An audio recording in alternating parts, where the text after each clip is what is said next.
কবরে আমাকে আপনাকে যখন দাফন করে আসে মানুষ, দাফন করে বেশি আমরা অতিক্রম করি না, এই দাফন করে মাত্র বাসতলা থেকে রওনা করছি, ওই সময় আমাদের পায়ের আওয়াজটা কবরের ওই মানুষটা শুনতে পায়। সহিহ বুখারীর 1338 নম্বর হাদিসের বর্ণনা। এই হাদিসের মধ্যে আসছে قال رسول الله صلى الله عليه وسلم, নবীজি বলেন, আল আব্দু ইদা বুদিআ ফি কবরিহি, নবীজি বলেন বান্দাকে যখন কবরের মধ্যে রাখা হয়, ওয়া তুওয়াল্লিয়া, কবরের মধ্যে রাখার পর যখন তাকে পিছনে ফেলে রাখা হয়, কি বলে দেন, কবরের মধ্যে রাখার পর ওয়া তুওয়াল্লিয়া, যখন তাকে পিছনে রেখে চলে আসা হয়, বাসতলায় দাফন করলাম, করার পর তাকে আমরা পিছনে রেখে যখন চলে আসলাম, ওয়া যাহাবা আসহাবুহু, আল্লাহ নবী বলেন যেই মানুষগুলা তাকে দাফন করলো, করার পর পিছনে রেখে যারা চলে আসে, বেশি দূরে যায় না, একটু এই দিকে আসার পর হাত্তা ইন্নাহু লা ইয়াসমাউ করাআনিহিম, ওই কবরের মানুষটা তাদের জুতার আওয়াজগুলা শুনতে পায়, তাদের পায়ের আওয়াজ শুনতে পায়। কেন শুনতে পায়? তখন আত্মা তার দেহের মধ্যে আল্লাহ পাঠায়া দেয়, পাঠায়া দেওয়ার পর ফায়াতিয়ানিহি মালাকান, দুইজন ফেরেশতা আসে, আতাহু মালাকান বুখারীতে আসছে, আতাহু মালাকান, আবু দাউদে আসছে ফায়াতিয়ানিহি মালাকান, দুইজন ফেরেশতা আসে, ফাআকাদানিহি বুখারীতে আসছে, আবু দাউদে আসছে ফায়ুকঈদানিহি আও ইউজলিসানিহি, আয়েশা তাকে বসায়, বসানোর পর তাকে প্রশ্ন করে তিনটা, এর মধ্যে একটা থাকবে মুহাম্মদ সাল্লাল্লাহু আলাইহি ওয়াসাল্লাম, এই ব্যক্তির ব্যাপারে তোমার কি ধারণা? তিনি বলবেন আশহাদু আন্না মুহাম্মাদার রাসূলুল্লাহ, আমি সাক্ষী দিচ্ছি মুহাম্মদ সাল্লাল্লাহু আলাইহি সাল্লাম আল্লাহর রাসূল। এরপর তাকে বলা হবে, শোনো, উনজুর ইলা মাকআদিকা মিনান নার, এই বান্দা তুমি তোমার জাহান্নামের অংশটা দেখো। কিসের অংশ? দেখেন কি বলে, পুরোটা শেষ হয় একটা জাহান্নামের অংশ দেখো, মানে এই বান্দা যদি ঈমানদার হয়, এরপর তাকে বলা হবে তুমি আমার জাহান্নামের অংশটা দেখো তো, আসনটা।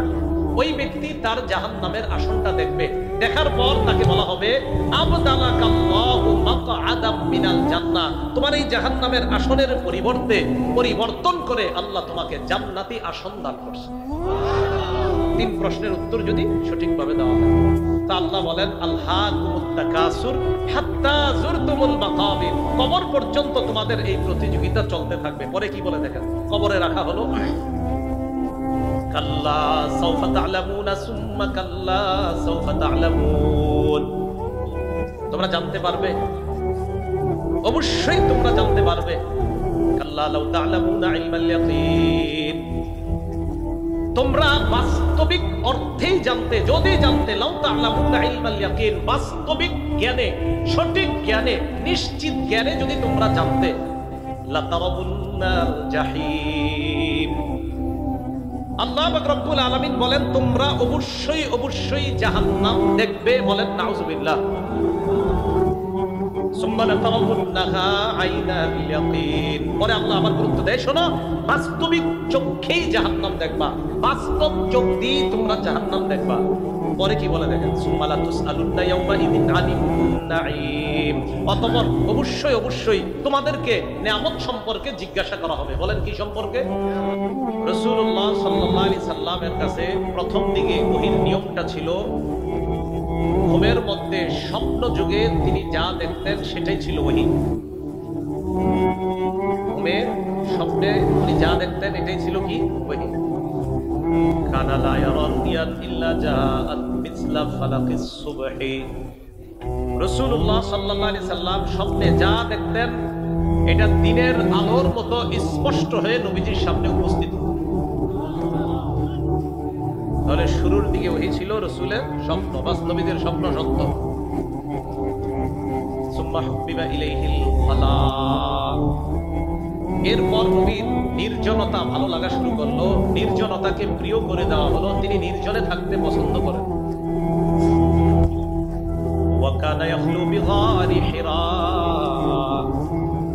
রাসূলুল্লাহ সাল্লাল্লাহু আলাইহি সাল্লাম হিরা পর্বতে নির্জনতা অবলম্বন করা শুরু করলেন, নির্জনে ইবাদত করতে লাগলেন। ফায়াতাহাদ্দাসু ফীহি ওয়া হুয়া তা'আব্বুদুল লায়ালি যাওয়াতিল আদাদ, রাসূলুল্লাহ সাল্লাল্লাহু আলাইহি সাল্লাম পরিবার থেকে বিচ্ছিন্ন হয়ে ইবাদত করতেন, পরিবারে তখন আসতেন যখন তার খানা শেষ হয়ে যেত, উনি পরিবারে আসতেন সুম্মা ইয়াতাযাওয়াদু লিযালিকা, আবার খানা নিয়ে চলে যেতেন হেরা পর্বতে, আবার ইবাদতে ধ্যান মগ্নতায় তিনি কাটাইতেন। হাত্তা জাআহুল মালাক, একদিন নবীজির কাছে ফেরেশতা চলে আসছে। অন্য বর্ণনায় ফাজিআহুল হক, হঠাৎ হেরা পর্বতে রাসূলের কাছে সত্য উপস্থিত হল। যিনি আসলেন এসেই বললেন ইকরা, পড়েন। কি বললেন?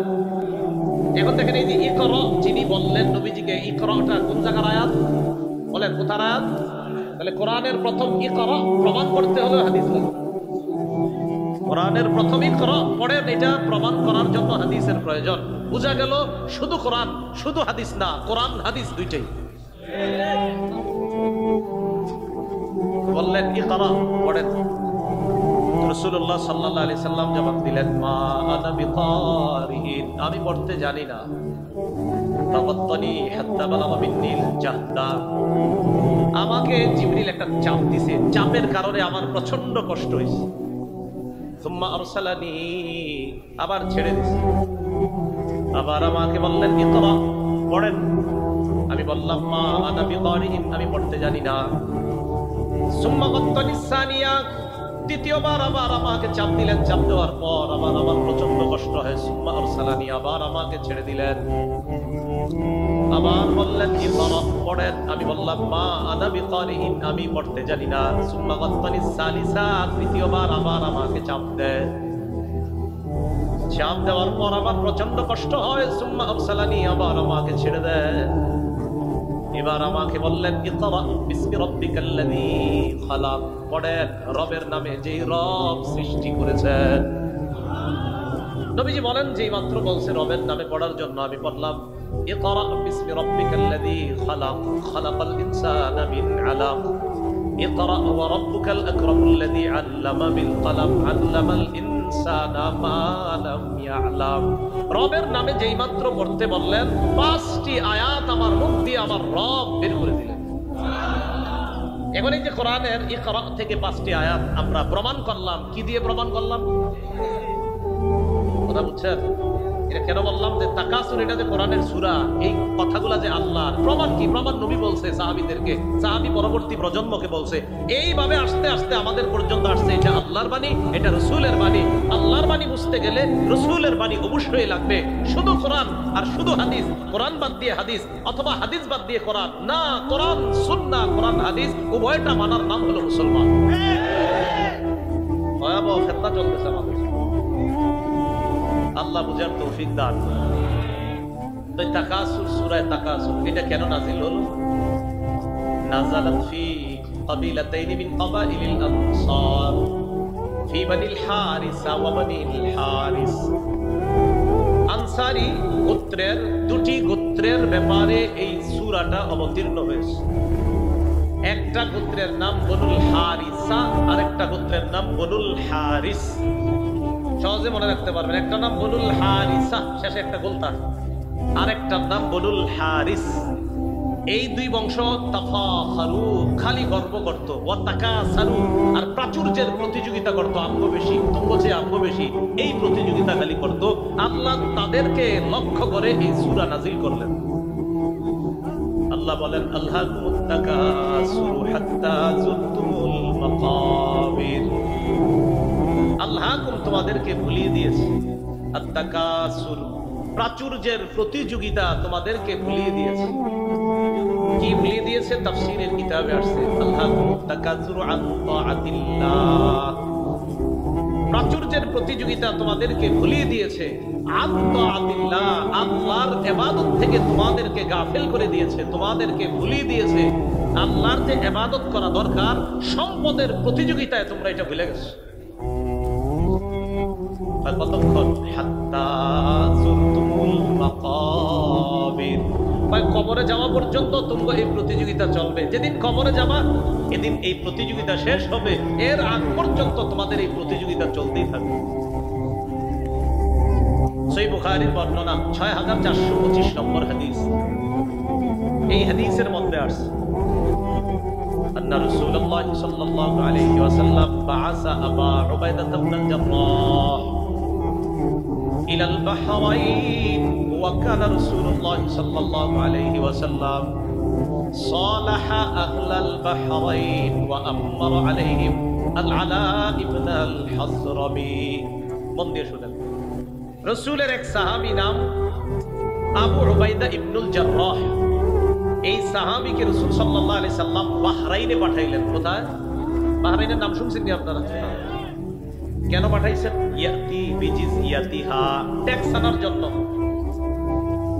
ওয়া কানা রাসূলুল্লাহ সাল্লাল্লাহু আলাইহি ওয়াসাল্লাম সালাহা আহলাল বাহরাইন। নবীজি বাহরাইনবাসীদের সাথে একটা চুক্তি করছে, একটা সন্ধি করছে। বাহরাইনের গভর্নর নবী যাকে বানিয়েছেন, আমির বানিয়েছেন, তিনি কে? আমারা আলাইহিমুল আলা ইবনুল হাযরামি। নবীজির আরেক সাহাবী নাম আলা ইবনুল হাযরামিকে বাহরাইনের গভর্নর বানিয়েছেন। খুব মন দিয়ে বুঝেন, বাহরাইনের গভর্নর হলেন নবীজির সাহাবী আলা ইবনুল হাযরামি। ওই গভর্নরের নেতৃত্বে চলে বাহরাইন।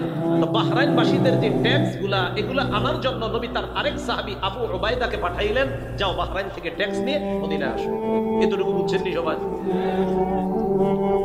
তো আবু উবাইদা ইবনুল জাররাহ বাহরাইন থেকে মদিনায় আসলেন। فقدم أبو عبيدة بمال من البحرين। আবু উবাইদা ইবনুল জাররাহ বাহরাইন থেকে মাল সম্পদ নিয়ে মদিনায় আগমন করলেন। فسمعت الأنصار بقدوم أبي عبيدة بن الجراح فسمعت الأنصار بقدومه। আবু উবাইদা যে মাল নিয়ে বাহরাইন থেকে মদিনায় আসছে, এই ঘটনা, এই সংবাদ, তার আগমনের ব্যাপারটা আনসারীরা শুনতে পেল। তারা জানতে পারলো যে নবী যাকে ট্যাক্স আনতে পাঠাইছে তিনি অনেক মালামাল নিয়ে মদিনায় আসছে। فوافوا صلاة الصبح مع رسول الله صلى الله عليه وسلم। আনসারী সাহাবীগণ আল্লাহ রাসূলের সাথে ফজরের নামাজে শরীক হয়। ফজরের নামাজে আল্লাহ নবীর সাথে শরীক হওয়ার পর ফালাম্মান সারাফা রাসূলুল্লাহ সাল্লাল্লাহু আলাইহি ওয়াসাল্লাম তাআররাদু লা। নবীজি যখন ফজরের নামাজের সালাম ফিরায়, সালাম ফিরানোর পর সব আনসারী সাহাবীগণ আল্লাহ রাসূলের কাছাকাছি গিয়ে বসছে। সবাই গিয়ে নবীর সামনে বসছে। কেন জানেন? উদ্দেশ্য হলো হুজুর কিছু বলতেছেন, এমনি সবাই এমন একটা ভাব যে হুজুর কিছু একটা ব্যাপারে আপনার সামনে বসে রয়েছে। সবাই নবীজির দিকে মুখ করে বসে রয়েছে। নবীজি তাদের সবার দিকে তাকায়, ফাতাবাসসামা রাসূলুল্লাহ সাল্লাল্লাহু আলাইহি ওয়াসাল্লাম হিনা রাআহুম। নবীজি যখন তাদেরকে দেখলেন একটা মুচকি হাসি দিলেন। আবার বলছি, বাহরাইন থেকে মাল আসছে, এই সংবাদ আনসাররা পেয়েছে। আনসাররা নবীজির সাথে ফজরের জামাতে শরীক হয়েছে। সালাম ফিরানোর পর নবীজির সামনাসামনি মুখোমুখি হয়ে বসছে। নবীজি তাদের দিকে তাকায়া একটা মুচকি হাসি দিচ্ছে। তাদেরকে বললেন, সামিআতুম বিকুদুমি আবি উবাইদাতা ওয়া আন্নাহু জাআ বিমাল। ঘটনা কি? আবু উবাইদা যে মদিনায় আসছে এটা তোমরা শুনছো না, আর সম্পদ নিয়ে আসছে এটাও তোমরা শুনছো, ঠিক না? আনসারী সাহাবীগণ জবাব দেয়, আজাল ইয়া রাসূলুল্লাহ, জি হুজুর ঠিকই বলছেন, সম্পদ নিয়ে আসছে, এটা শুনছি, এই কারণে আপনার সামনে আসছে।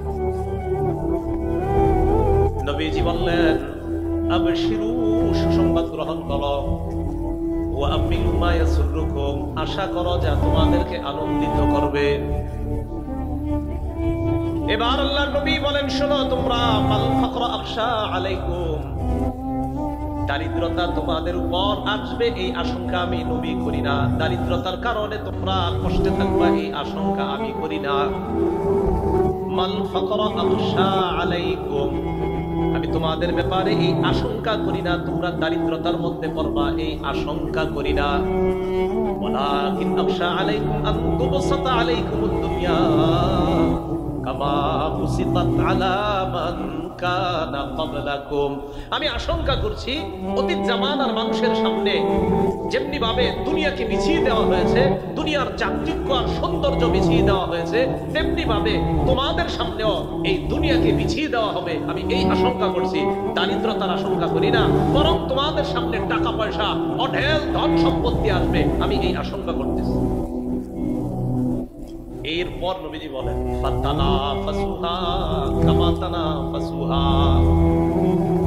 নবীজি বলেন, দারিদ্রতা তোমাদের উপর আসবে এই আশঙ্কা করি না,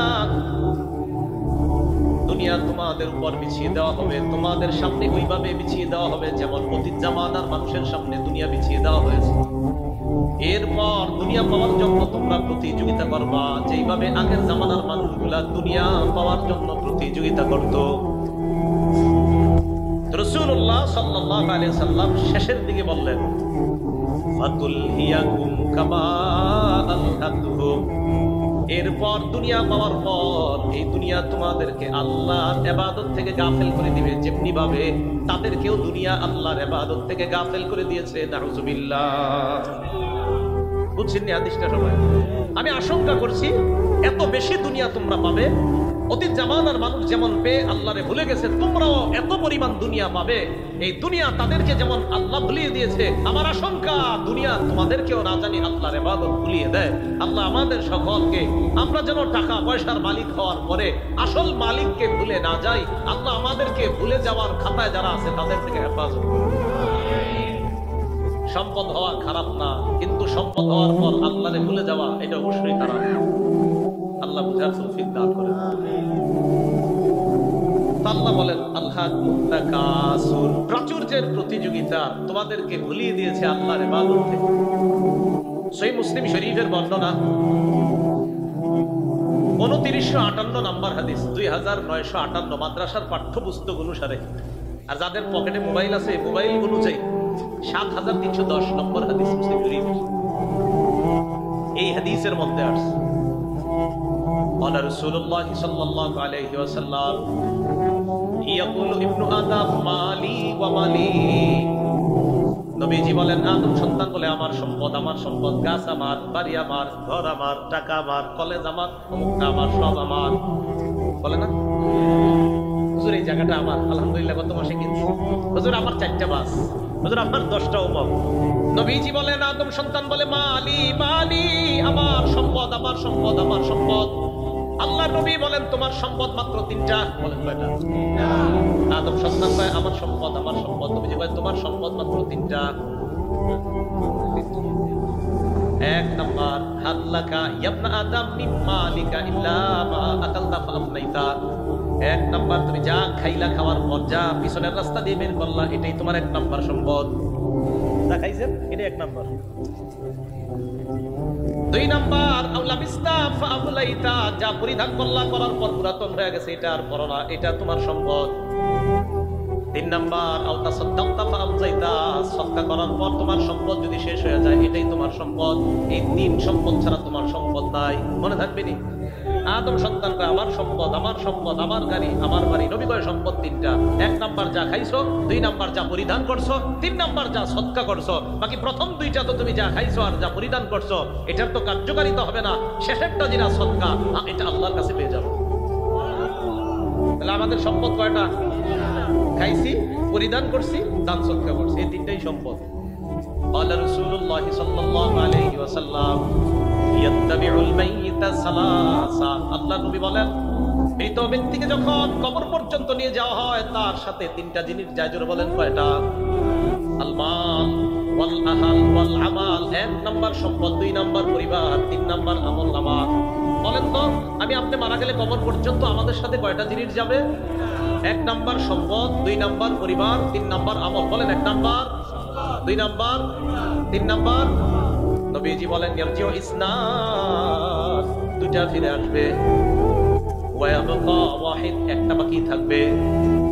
ইয়ারজিউল মাল ওয়াল আহল, তোমার সম্পদ, তোমার পরিবার ফিরে আসবে। ওয়ায়াবকাল আমাল, তোমার আমলনামা তোমার সঙ্গে থাকবে। বলেন তো চাঁদপুরের মুসলমানরা আমাদের সাথে কবর পর্যন্ত কটি জিনিস যাবে? 1 নাম্বার, 2 নাম্বার, 3 নাম্বার। ফিরে আসবে কয়টা? কি কি? সম্পদ আর পরিবার। থাকবে কয়টা? কি থাকবে? বলেন তো আমাদের জীবনে বলি মাল মাল মাল, আসলে আমাদের মাল কয়টা? 1 নাম্বার খানা, 2 নাম্বার পোশাক, 3 নাম্বার দান সদকা। মনে থাকবে নি? আল্লাহ রাব্বুল আলামিন বলেন আল্লাহুত তাকাসুর, প্রাচুর্যের প্রতিযোগিতা তোমাদেরকে রব থেকে দূরে সরিয়ে দিয়েছে। নবীজি কয় কিসের প্রতিযোগিতা করো? সম্পদ 3টা। হাত্তা যুরতুমুল মাকাবির, কবর পর্যন্ত চলবে। ক্বালা রাসূলুল্লাহ সাল্লাল্লাহু আলাইহি ওয়াসাল্লাম ইয়াহরুমু ইবনু আদম ওয়া ইয়াবকা মা'হু ইসনাতান। নবীজি বলেন আদম সন্তানের বয়স বাড়ে, ওয়া তাবকা মা'হু ইসনাতান, দুইটা জিনিস তার বয়স বাড়ার পাশাপাশি দুইটা জিনিস তার স্থায়িত্ব আরো বাড়ে। মানুষের বয়স যত বাড়ে দুইটা জিনিসের তার স্থায়িত্ব তত বাড়ে। আরো সুন্দরভাবে বলি, মানুষের বয়স যত বাড়তে থাকে দুইটা জিনিসের লোভ তত বাড়তে থাকে। কয়টা? দুইটা। এক নাম্বার আল মাল, সম্পদের লোভ। দুই নাম্বার তুলিল আমাল, লম্বা আশা। এই দুইটা জিনিস বাড়তে থাকে। রাসূলুল্লাহ সাল্লাল্লাহু আলাইহি সাল্লাম বলেন, মানুষ যত বয়স বাড়ে তার দুইটা জিনিস তত এটার প্রতি আগ্রহ বাড়তে থাকে। এক নাম্বার সম্পদ, দুই নাম্বার লম্বা আশা, এগুলোর প্রতি তার আগ্রহ বাড়তে থাকে। আল্লাহ আমাদের সকলকে আগ্রহ যেন আমরা আখিরাতমুখী আগ্রহী হতে পারি, আল্লাহ তৌফিক দান করুন। তিরমিজি শরীফের 2308 নম্বর হাদিস, 2308 নম্বর হাদিসের বর্ণনা। এই হাদিসের মধ্যে আসছে কানা উসমান ইবনে আফফান রাদিয়াল্লাহু তাআলা আনহু, উসমান রাদিয়াল্লাহু তাআলা আনহু ইদা ওয়াকাফা আলা কবরিন বাকা। উসমান রাদিয়াল্লাহু তাআলা আনহু যখন কোন কবরের সামনে দাঁড়াইতেন, বাকা, কান্না শুরু করতেন। হাত্তা ইয়াবুল্লা লিহিয়া, কাঁদতে কাঁদতে তার দাড়িগুলা ভিজিয়ে ফেলতেন। ফাকিলা লাহু, উসমানকে প্রশ্ন করা হলো, তাযকুরুল জান্নাতা ওয়ান নার ওয়ালা তাবকি ওয়া তাবকি মিন হাযা। প্রশ্ন করা হলো, আপনি জান্নাতের আলোচনা করেন, জাহান্নামের আলোচনা করেন, আপনি কান্না করেন না, অথচ আপনি যখন কবরের সামনে দাঁড়ান আপনি এত কান্না কেন করেন? আপনার কাছে জানতে চাই। উসমান ইবনে আফফান রাদিয়াল্লাহু তাআলা আনহু জবাব দেন, সামি'তু রাসূলুল্লাহ সাল্লাল্লাহু আলাইহি ওয়াসাল্লাম ইয়াকুল, আমি আল্লাহর নবীকে বলতে শুনলাম, ইন্নাল কবর আউয়ালু মানাজিলিল আখিরাহ, মানুষ মারা যাওয়ার পর কবর হবে তার প্রথম ঘাঁটি। ফাইন্না জা মিনহু ফামা বা'দাহু আইসারু মিন, কবরের মধ্য থেকে যদি কেউ মুক্তি পেয়ে যায় তারপরের ঘাঁটিগুলা অধিক সহজ হয়ে যায়। ওয়া ইন লাম ইয়ানজু মিনহু, আর কবর থেকে যদি কেউ মুক্তি না পায়, ফামা বা'দাহু আশাদ্দু মিনহু, পরের ঘাঁটিগুলা তার কঠিন হয়ে যায়। নাউযুবিল্লাহ। হযরত উসমান শেষের দিকে বলেন, ক্বালা রাসূলুল্লাহ সাল্লাল্লাহু আলাইহি ওয়াসাল্লাম, আল্লাহর নবী বলেন, মা রাআইতু মানজারান কাত্তু ইল্লা ওয়াল কবরু আফযাউ মিন, নবীজি বলেন, কবরের মতো এমন ভয়ঙ্কর কোন জিনিস আর আমার জানা নাই। নবীজি বলেন, কবরের মতো এত ভয়াবহ বিষয় আমার আর জানা নাই। আল্লাহ কয়, কবর পর্যন্ত তোমরা প্রাচুর্যের প্রতিযোগিতা করতেই থাকবে। আর রাসূল সাল্লাল্লাহু আলাইহি সাল্লাম বলেন, কবরের চাইতে ভয়ঙ্কর জায়গা সম্পর্কে আমার জানা নাই। হযরত উসমানকে এই জন্য কবর দেখলে খালি আমার কান্না আসে। মুসলিম শরীফের বর্ণনা 2104 নম্বর হাদিস, মাদ্রাসার পাঠ্যপুস্তক অনুযায়ী 956 নম্বর হাদিসের বর্ণনা।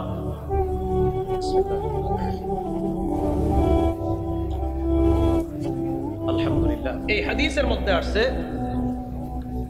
আবু হুরায়রা রাদিয়াল্লাহু তাআলা আনহুর বর্ণনা। মন দিয়ে শুনেন। আন আবি হুরায়রা রাদিয়াল্লাহু তাআলা আনহু قال, আবু হুরায়রা রাদিয়াল্লাহু তাআলা আনহুর বর্ণনা, আন্না ইমরাআতান সাউদা কানাত তাকুমুল মাসজিদা আও শাবান, একজন কালো মহিলা অথবা একজন কালো যুবক মসজিদ ঝাড়ু দিত। একজন কালো মহিলা অথবা একজন কালো যুবক মসজিদ কি করত? ঝাড়ু দিত। ফামাতা, এই মহিলাটা অথবা যুবকটা একদিন মারা যায়। ফাসাআলা আনহা আও আনহু, আল্লাহর নবী ওই কালো মহিলার ব্যাপারে অথবা কালো যুবকটির ব্যাপারে প্রশ্ন করলেন, কি ব্যাপার, কালো মহিলাটাকে ইদানিং আর কেন মসজিদে দেখা যায় না? সাহাবীগণ জবাব দিলেন, মা তা হুজুর, এই মহিলাটা অথবা ওই কালো যুবকটা মারা গেছে। নবীজি বললেন, মারা গেছে, এখন কোথায়? সাহাবীগণ জবাব দিলেন, ইয়া রাসূলুল্লাহ, আপনাকে না জানিয়ে ওই মহিলাকে আমরা দাফন করে দিছি। আল্লাহ নবী বলেন, আফালা কুনতুম আযামতুমুনি, এই মহিলাটা মারা যাওয়ার পর কেন তোমরা আমাকে জানাইলা না? আমাকে জানানোর প্রয়োজন কি তোমরা মনে করো নাই? হাদিসের মধ্যে আসছে, কান্নাহুম সাক্কারু আমরাহা আও আমরাহু, এই মহিলাটা কালো মহিলা তো, তার ব্যাপারে রাসূলকে জানানোটা তারা প্রয়োজন মনে করে নাই। আমি এইভাবে বলাটা সুন্দর হয় নাই, ঠিক হয় নাই, বলেন নাউজুবিল্লাহ। মানে তাদের মনে হলো আর কি যে একজন কালো মহিলা, ওনার ব্যাপারে নবীজির আর কি জানাবো, জানুদি তো অপরিচিত, কেউ চিনতো না, তাই মারা গেছে, সাহাবীরা দাফন করে দিয়েছে। নবীজিকে আমারে বলবা না তোমরা? তো হাদিসে আসছে কান্নাহুম সাগগারু আমরাহা আও আমরাহু, কেমন যেন তারা বিষয়টা ছোট মনে করলো, না এটা হালকা একটা বিষয়, এটা আর নবীজিরে জানানোর কি আছে? এত বড় কেউ না এরকম যে মারা গেছে নবীজিরে জানাইতে হবে। নবীজিকে আমারে জানাইলা না তোমরা? দুল্লুনি আলা কবরিহা, তার কবরটা আমারে দেখাও, নিয়ে যাও। ফাদাল্লুহু, সাহাবারা নবীজিরে ওই মহিলা অথবা ওই কালো যুবকের কবরটা দেখায়। ফাসাল্লা, ওই কবরের সামনে যতগুলা কবর আছে আল্লাহ নবী ওই জায়গায় দাঁড়িয়ে জানাজার নামাজ পড়লেন। এটা নবীর জন্য খাস। এই শোনেন, এটা কার জন্য খাস? এটা নবীজি সাল্লাল্লাহু আলাইহি সাল্লামের জন্য খাস। আপনারা আবার কিন্তু মৃত ব্যক্তি মারা যাওয়ার পর কবরে দাফন করার পর আপনারা আবার জানাজার নামাজ এরকম করতে দেন না। রাসূলুল্লাহ সাল্লাল্লাহু আলাইহি সাল্লাম জানাজা বললেন, ওই যে জানায় নাই, না জানায় দাফন করে দিছে, তো নবীজি জানাজা পড়ছে। জানাজা পড়ার পর আল্লাহ বললেন, এই জায়গায় যতগুলা কবর, ইন্না হাদিহিল কুবুর মামলুআতুন যুলমাতান আলা আহলিহা, এই কবরগুলা অন্ধকারে পরিপূর্ণ। আমি যে নামাজ আদায় করলাম, আশা করি ইন্নাল্লাহা ইউনাব্বিরুহা লাহুম বিসসালাতি আলাইহিম, আমি জানাজা পড়ার কারণে আমি আশাবাদী আল্লাহ তাদের সব কবরগুলা আলোকিত করে দিবেন। তো যাই হোক, এই হাদিস দ্বারা যেটা বুঝলাম, ইন্না হাদিহিল কুবুর মামলুআতুন যুলমা, এই কবরগুলা অন্ধকারে পরিপূর্ণ। অনুবাদটা বলেন তো আমার সাথে, এই কবরগুলা। তাহলে বোঝা গেল কবর অন্ধকারের একটা জায়গা, কবর একটা অন্ধকার জায়গার নাম। হ্যাঁ, বিভিন্ন হাদিস এবং তাফসীর দ্বারা বোঝা যায় কবরস্থ ব্যক্তি যদি ঈমানদার হয়, খাঁটি ঈমানওয়ালা যদি হয়, আর জান্নাতি যদি হয়, তার কবরের মধ্যে আল্লাহ প্রদত্ত আলোর ব্যবস্থা করে দিবেন। আপনারা আলাদা বাতি লাগানোর দরকার নাই, অনেকে বাতি টাতি ইত্যাদি দিয়ে দেয়, এটা ঠিক না। মানে যদি দিয়ে দেয় আর কি, কোথাও দেয় কেন, যদি দেয় দরকার নেই, এগুলো দরকার নেই। ঈমানদার হইলে এমনি, আপনি শুধু শুধু এত বাতি দিচ্ছেন কেন? সহিহ বুখারীর বর্ণনা 922 নম্বর হাদিস, খুব মন দিয়ে শুনবেন। আগে আমার সাথে বাংলাটা বলেন, বলেন কবর, কবরের ভিতর ভয়াবহতা দাজ্জালের ফিতনার মতো, অথবা দাজ্জালের ফিতনার কাছাকাছি হবে, নবীজি বললেন। মনে রাখবেন, মুসলিম শরীফের হাদিসে রাসূল বলেন, মা বাইনা খালকি আদম ইলা কিয়ামিস সাআ খালকুল আকবার মিনাদ দাজ্জাল, আদম নবী থেকে কিয়ামত পর্যন্ত দাজ্জালের চেয়ে ভয়ঙ্কর সৃষ্টি আর দুনিয়াতে নাই। তো নবীজির একটা হাদিস দেখুন, আমরা জানবো যে দাজ্জাল যতটা ভয়ঙ্কর আমাদের জন্য, কবরের ফিতনা ও দাজ্জালের ফিতনার চেয়ে কোনো অংশে কম হবে না। সহিহ বুখারীর 922 নম্বর হাদিসের বর্ণনা। এই হাদিসের বর্ণনাকারী আসমা বিনতে আবু বকর রাদিয়াল্লাহু তাআলা আনহা। আলেম ছাড়া অন্যদেরকে একটা কথা জিজ্ঞাসা করবো, দেখি বলতে পারেন কিনা। আলেমরা বলার দরকার নেই, অন্যরা বলবেন। আমি আগে হাদিসটা পড়ি, দেখেন। আন আসমা বিনতে আবি বকর সিদ্দিক রাদিয়াল্লাহু তাআলা আনহা দাখালতু আলা আয়েশা সিদ্দিকাহ রাদিয়াল্লাহু তাআলা আনহা। অনুবাদ করি, করার পর আলেম ছাড়া অন্যদেরকে একটা কথা জিজ্ঞাসা করলে দেখি আপনারা জবাব দিবেন। আসমা বিনতে আবু বকর, দেখেন কি বলছি, আসমা বিনতে আবু বকর, আবু বকর সিদ্দিক রাদিয়াল্লাহু তাআলা আনহুর কন্যা আসমা বলেন, আমি আয়েশার কাছে প্রবেশ করলাম। আয়েশা আসমার কি হয় সম্পর্কে? কি হয়? বোন হয়, মাশাআল্লাহ। আসমা বিনতে আবু বকর সিদ্দিক রাদিয়াল্লাহু তাআলা আনহা বলেন, আলেমের রূপ ধরছেন, দেখছেন, আলেমের রূপ ধরলেও লাভ আছে। হ্যাঁ, লাভ আছে, এই তো আলেমের রূপ ধরলেও লাভ আছে। আল্লাহ যদি এই হিসাবে কিয়ামতে কবুল করে, তো হয়ে গেছে। আসমা বিনতে আবু বকর রাদিয়াল্লাহু তাআলা আনহা বলেন, আমি আয়েশা সিদ্দিকার কাছে প্রবেশ করলাম। আয়েশা সিদ্দিকা রাদিয়াল্লাহু তাআলা আনহার আব্বার নাম আবু বকর, আসমা রাদিয়াল্লাহু তাআলা আনহার আব্বার নাম আবু বকর। তো বলতেছে, আমি আয়েশার কাছে গেলাম, যাওয়ার পর দেখি ওয়ান্নাস ইউসাল্লুন, মানুষ নামাজ পড়তেছে।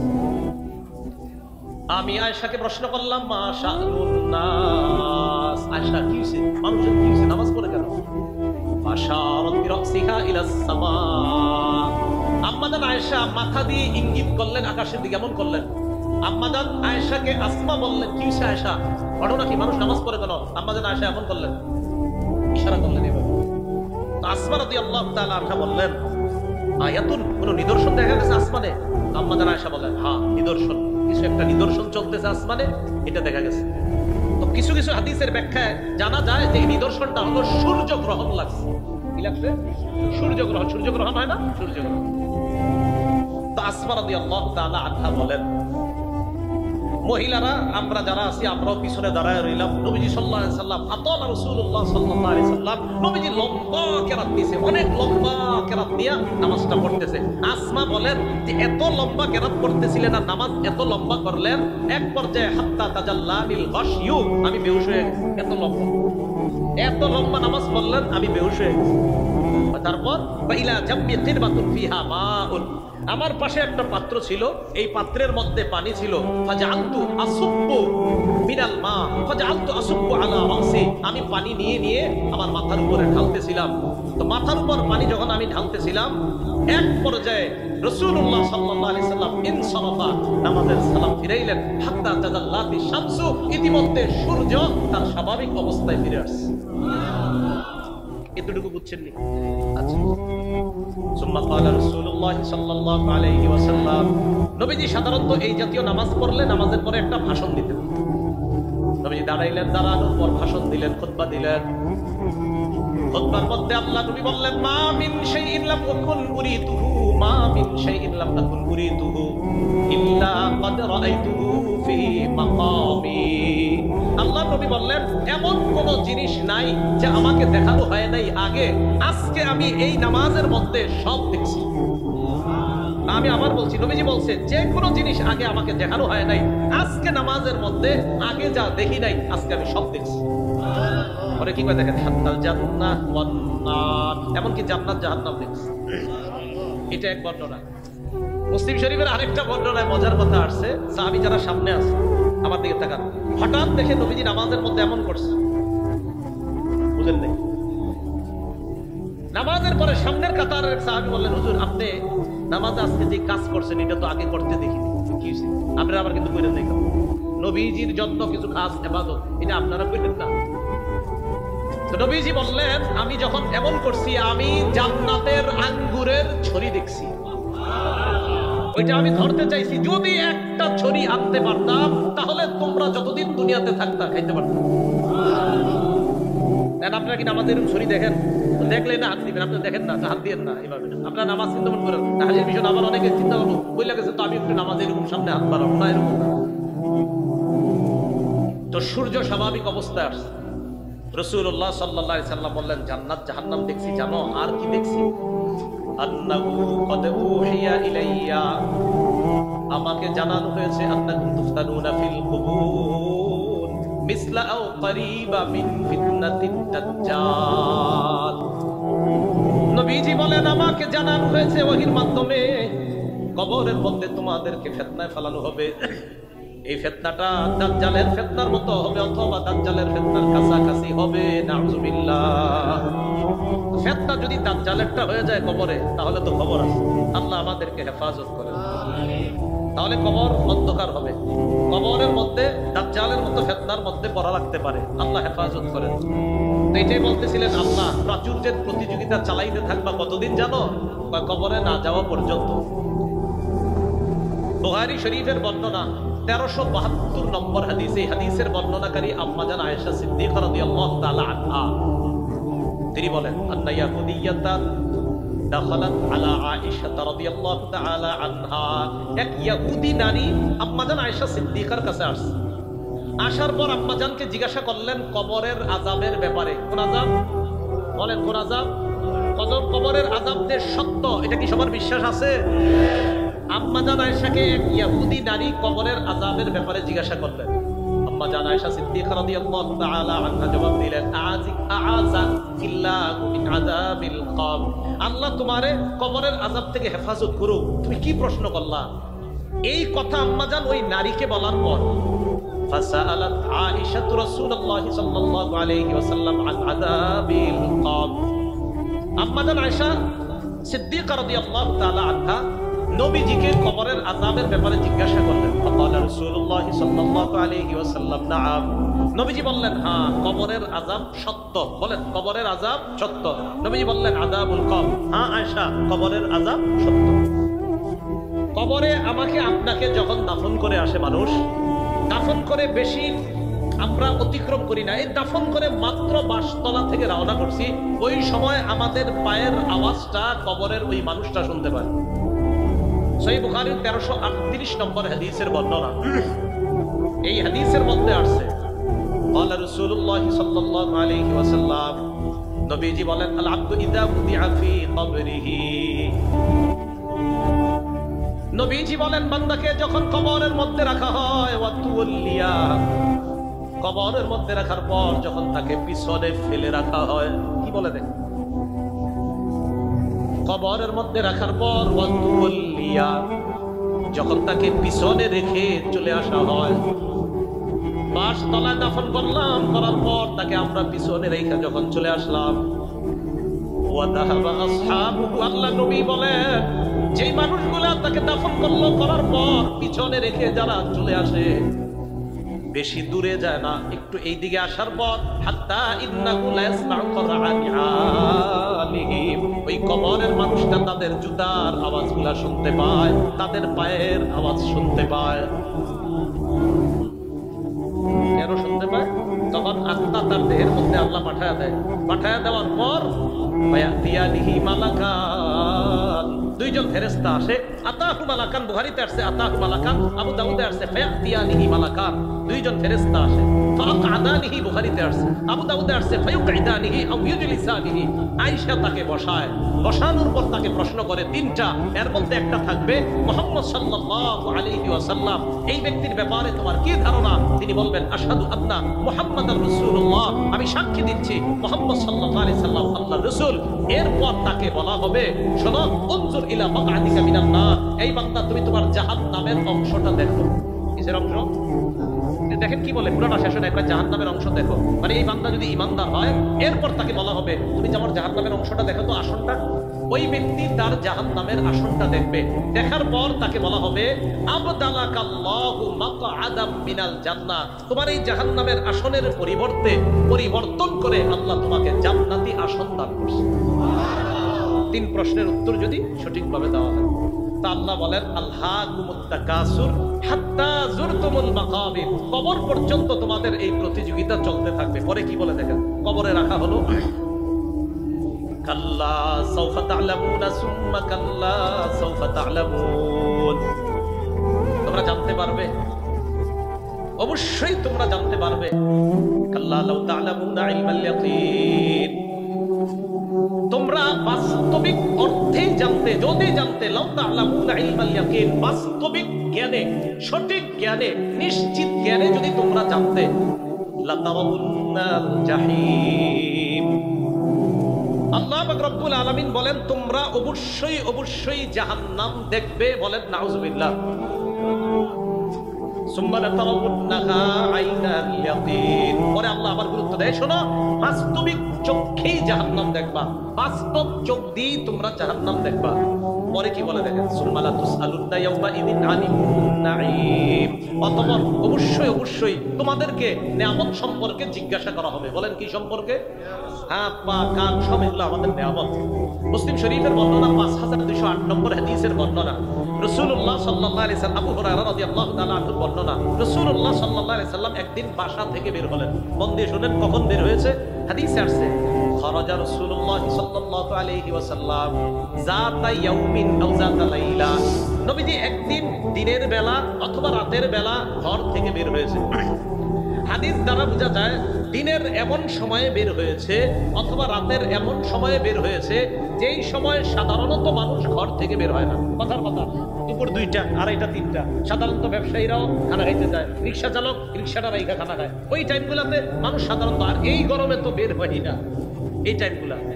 তাহলে কি বুঝলাম আমরা, নবীজি দিনের বেলা যদি বের হয়ে থাকে এমন একটা সময় বের হয়েছে যেই সময় সাধারণত বের হওয়ার কথা না, অথবা রাতের এমন একটা সময় ঘর থেকে বের হয়েছেন যেই সময় বের হওয়ার কথা না।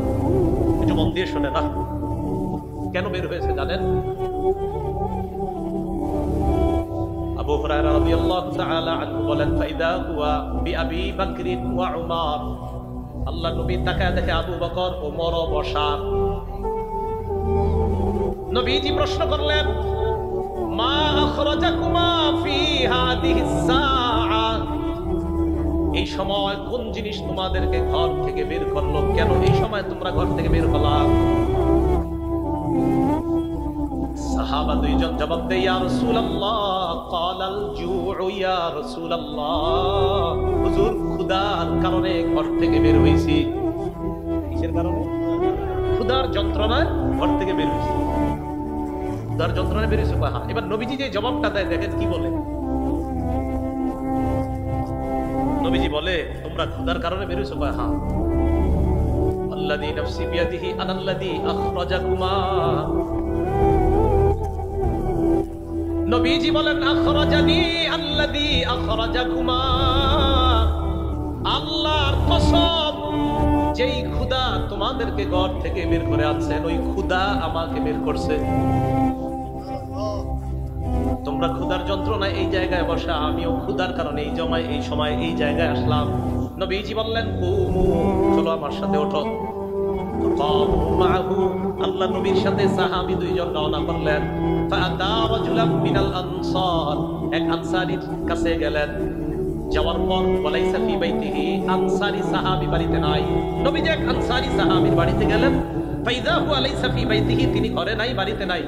বাড়ির ভিতর থেকে রাতুল মারআ, আনসারীর বিবি রাসূলকে দেখে ফেলছে। ভিতর থেকে ওই নারী বলতেছে, মারহাবান, আহলান, স্বাগতম, স্বাগতম, বাসায় আসেন আপনারা। নারী ভিতর থেকে বললেন। নবীজি ভিতরে গেলেন। যাওয়ার পর নবীজি প্রশ্ন করলেন, আইনা ফুলান, তুমি কোথায়, মানে তোমার স্বামী কোথায়? তো নারী জবাব দিলেন, যাহাবা ইস্তাযিবু লানা মিনাল মা, হুজুর তিনি বাইরে গেছে, আমাদের জন্য মিষ্টি পানি আনার জন্য গেছে। নবীজি অপেক্ষা করতে লাগলেন। ইতিমধ্যে আনসারী সাহাবী বাসায় আসছে। দেখেন এই জায়গাটা মন দিয়ে শুনেন কি বলে। আসার পর তিনি যখন দেখলেন, নাজরা ইলা রাসূলিল্লাহ সাল্লাল্লাহু আলাইহি সাল্লাম ওয়া সাহিবাই, দেখলেন আল্লাহ রাসূল তার বাসায় আর দুই সাহাবী তার বাসায়। বলেন, আপনি যদি, আল্লাহ তো এই যুগে আমরে পাঠায় নাই, আপনি যদি হঠাৎ বাহির থেকে এসে দেখতাম আমার ঘরে নবী আর আবু বকর ওমর বসা, কি অবস্থা হবে? আনসারী সাহাবা ঈশা থেকে নবীজি বসা, আবু বকর ওমর বসা। আনসারী সাহাবী কয়, মা আহাদুল ইয়াউমা আকরামা আদয়াফান মিন্নি, আজকে আমার চাইতে শ্রেষ্ঠ মেজবান আর দুনিয়াতে কেউ নাই। কেমন মেহমান পাইছে নবীজি, আবু বকর ওমর, এমন তিন মেহমান। তাড়াতাড়ি বাহিরে গেলেন। যা আবিল আজ, খেজুরের ছড়ি নিয়ে আসলেন। ফিহি রুতবুন ওয়া ইয়াবিসুন ওয়া বুসরুন, এটার মধ্যে ভিজা খেজুর আছে, শুকনা খেজুর আছে। আপনার শুকনা খেজুর, ভিজা খেজুর, কাঁচা খেজুর। আইনা বলতেছে, হুজুর যেইটা মন চায় ওইটা খেতে দেবেন। নবীজি আবু বকর ওমর খেজুর খাওয়া শুরু করলেন। ফাখাযাল মুদিয়া, তিনি ছুরি নিলেন। কি নিলেন? ছুরি নিয়ে রওনা করছে পশু জবাই করবে। নবীজি বললেন, ইয়াকাল হালুব, সাবধান, দুধের পশু জবাই করবা না। তিনি দুধের পশুর দিকে রওনা করছে, সাবধান, দুধের পশু জবাই করবা না, দুধের বকরি জবাই, খাসি জবাই করবা না। তখন তিনি যাবাহালাহুম, একটা নরমাল অন্য বকরি জবাই করলেন। করার পর নবীজিকে বকরির গোশত খাওয়াইলেন, খেজুর খাওয়াইলেন, আর রাসূলুল্লাহ সাল্লাল্লাহু আলাইহি সাল্লাম মিষ্টি পানি পান করলেন। প্রিয় মুসলমান ভাইয়ারা, আমি যেই কথাটা বলার জন্য এই লম্বা হাদিসটা বললাম, এখন যেটা বলবো এটা বলার জন্য। পেট ভরে খাইলেন। খাওয়ার পর আবু বকর ওমরকে বললেন, আবু বকর ওমর, ক্ষুধা তুম করে বাসা থেকে বের করছে, ঠিক না? হ্যাঁ। এখন ক্ষুধা আছে? না। ক্ষুধা মিটে গেছে না? হ্যাঁ, মিটে গেছে। নবীজি বললেন, লা তুসআলুনা আন হাদা ইয়াউমাল কিয়ামা, এই যে খাইলা, এই যে খাবারটা খাইলা না, এই খাবারটার ব্যাপারেও কিয়ামতের মাঠে জিজ্ঞাসা করা হবে। সুম্মা লা তুসআলুনা ইয়াউমাইযিন আনিন নাঈম, আল্লাহ বলেন অবশ্যই তোমাদেরকে নিয়ামত, প্রত্যেকটা নিয়ামতের ব্যাপারে জিজ্ঞাসা করা হবে। তাহলে আল্লাহর কোনো নিয়ামতের অশুকরিয়া আদায় করবো আমরা কখনো? আমরা সব নিয়ামতের শুকরিয়া আদায় করি। আল্লাহ রব্বুল আলামিন আমাদের সকলকে সূরা তাকাসুর থেকে যে বিষয়টা জানলাম, সম্পদ হওয়া দোষের না, কিন্তু সম্পদের প্রতিযোগিতায় কাকে ভুলে যাওয়া যাবে না? আল্লাহকে ভুলে যাওয়া যাবে না। কবরে যাওয়ার আগে আমল নামা নিয়ে কবরের মধ্যে যাওয়া। আর 3 নাম্বার বিষয়টা শিখলাম, আমার জীবন সম্পর্কে প্রশ্ন হবে। এর মধ্যে যে আল্লাহ যত নিয়ামত দিয়েছেন আমাকে, এই নিয়ামতের ব্যাপারে প্রশ্ন করা হবে। প্রত্যেকটা বিষয়ের জন্য প্রস্তুত থাকা।